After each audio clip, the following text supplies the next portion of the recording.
February 16th, Egypt, 1923. British excavation team led by archaeologist Howard Carter enters subterranean Egyptian tomb. Once inside, they break a seal protecting the tomb of King Tutankhamun. Carter raises a torch and sees that Tutankhamun is buried with an amazing variety of more than 5,000 objects. The room is completely packed and rich in gold, gems, and other valuables. Items are mostly in place, left for over 3,000 years ago. Thousands of wonders from King Tut's tomb, possibly the most exceptional, is forged, a 13-inch iron dagger. The dagger is great, an amazing golden sheathed item adorned with a chaste feather pattern. The gods gave him power, and so the iron dagger was buried with him. King Tut needed it on his journey to the afterlife, tasked with the crucial aid of the sun god Ra. Ancient Egyptians believed when the sun set daily, Ra traversed the dark, muddy underworld, a watery, dangerous place filled with demonic monsters. Tutankhamun and the iron from this dagger were buried with it from somewhere. Egyptians, of course, felt the only reasonable explanation was that the iron was some type of direct gift from the gods. Now we know, owing to excellent recent research findings, that iron doesn't come from underground iron ore. The cold land of Antarctica is the coldest and most hostile continent in the world. Over 5 million square miles, Antarctica is covered in ice sheets over a mile deep, with a daily average temperature of -49 degrees Fahrenheit and 100+ F winds. Nowadays, only residents of barren landscape scientists work in scattered research stations on the continent. Mainstream geologists have long thought ancient people never settled in Antarctica because of its bad weather. But, incredibly, in 2016, satellite pictures showed an oddity formed from ice that some researchers think could be a human-made pyramid. Several recent large Great Pyramids reported in Antarctica protrude from ice, looking beautiful in the snow. These pyramids yet dwarf those in Egypt. As with the Great Pyramid in Egypt, precisely square with a 2 kilometers base, each direction is feasible that our forebears reached the Antarctic continent and even settled there. An artificial Antarctic pyramid made of ice. If such a crazy idea is true, then it naturally begs the question, how was such a vast Antarctic building erected? When finished, and by whom? Told us about Antarctica. Geologists have been iced for millions of years. However, proof might have been free ice in certain regions until maybe 4,000 years ago. There are many stories from cultural heroes' poetry who reached Antarctica. A French scholar named Jacques Héroux combined these various stories in the book Out of the Polynesians' Antarctica. Legends describe a strange land with white rocks that emerge from the water, icebergs, and other animals like seals and penguins seemingly describe a current area known as the Antarctic. Polynesians believed their forefathers lived there and said, "We came from here." Why initially believe this? Because it was feasible that the coldest spot on Earth was once warm enough to be inhabited by humans. In 2017, German geologists collected core samples from the frozen Antarctic seabed for analysis. Cairo, Egypt, poised on a plateau a few miles west of the Nile, is Giza Necropolis, possibly the most famous whole collection of ruins in the world. Supposedly built during the 4th dynasty of Egypt, limestone monuments from 2550 BC attract thousands of tourists daily who come to marvel at the vast pyramids, tombs, and a mysterious stone sentinel called the Sphinx. One could claim that the most famous statue anywhere in the scale of the globe is an immense piece of stone carved from natural rock. The Giza Plateau, the Sphinx, is 240 feet long, 66 feet tall, and 62 feet wide. This huge statue has been both of interest and astonishment. But after centuries of research, the Sphinx has many secrets. Archaeologists continue to unravel a modern Sphinx. The Sphinx, from the Great Pyramids of Giza, is the most famous. Sphinxes are everywhere in Old Egypt. There are lesser sphinxes in Egypt, a sphinx-lined avenue between temples. But Giza's enormous sphinx is one item significantly dissimilar, a sculpture in a special place where it didn't work. What was its purpose? This is our true goal to know. No one realizes what it means because, for thousands of years, the Sphinx was neck-deep in the sand, so only the head protrudes. For much of its history, a famous emperor painting Napoleon, before the Sphinx buried up to its shoulders. You may wonder, Napoleon and Egypt.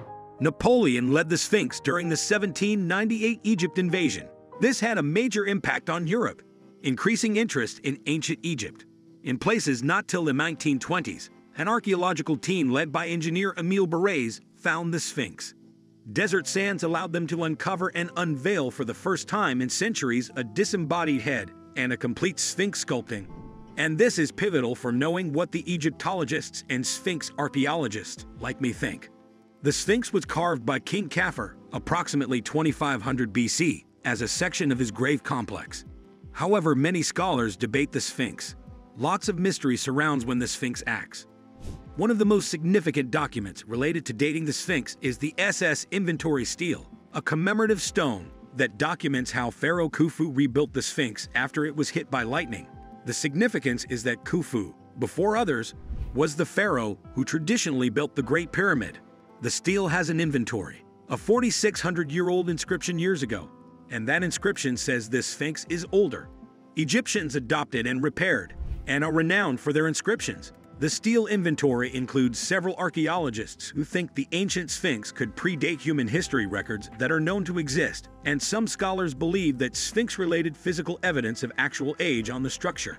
I initially visited in the summer of 1990. Sphinx was my early Sphinx studies, examined their erosional body features, compared the Sphinx to others' erosional characteristics on the Giza Plateau, and found the remains of the Sphinx and its walls. Enclosures weather differently than everything else in Giza. The rest of the plateau displays typical wind eroding, but the Sphinx is water weathering. Rain precipitation makes no sense. When the Sphinx sits on the edge of an area of the Sahara Desert, an arid desert for hundreds of years. Therefore, I determined that the body of the Sphinx and hence statue had to return to pre-Sahara times, a significantly more moderate climate. Rainfall has increased and revisited not only briefly the time, but far back. We'd have so much weathering and erosion on the Sphinx. I guess it's back to the Ice Age end. Circa 10,000 BC, I believe it is a ruin from pre-dynastic Egypt. Valley of the Kings, Egypt, November 4th. British youth working in 1922, archaeologist-led excavation. Howard Carter rides a donkey home one night when the animal's hoof appears and slides into a slot below. Later, Carter and his team dig the place and uncover a mystery-buried cavern beneath shifting sands. Look inside. Upon one of the most amazing historical archaeology, enormous gold and ebony treasure artifacts displayed in a room guarded by two massive sculptures, sealed with complex rope knots and clay. The missing King Tutankhamun's tomb was an amazing finding, made headlines worldwide, and the universe and truly captured public imagination at the opportune time, because, unlike most monuments, the discovery of the old pharaoh King Tut's tomb was undisturbed and unplundered. It had not been destroyed, so abundant archaeological data was also a great exhibition of artifacts. After roughly 3 months of cataloging over 5,000 relics found in the tomb, on February 16, antechamber 1923, slightly after 2 o'clock in the afternoon, the press congregated to watch Howard Carter finally break King Tut's burial seal. The chamber left untouched for over 3,000 years.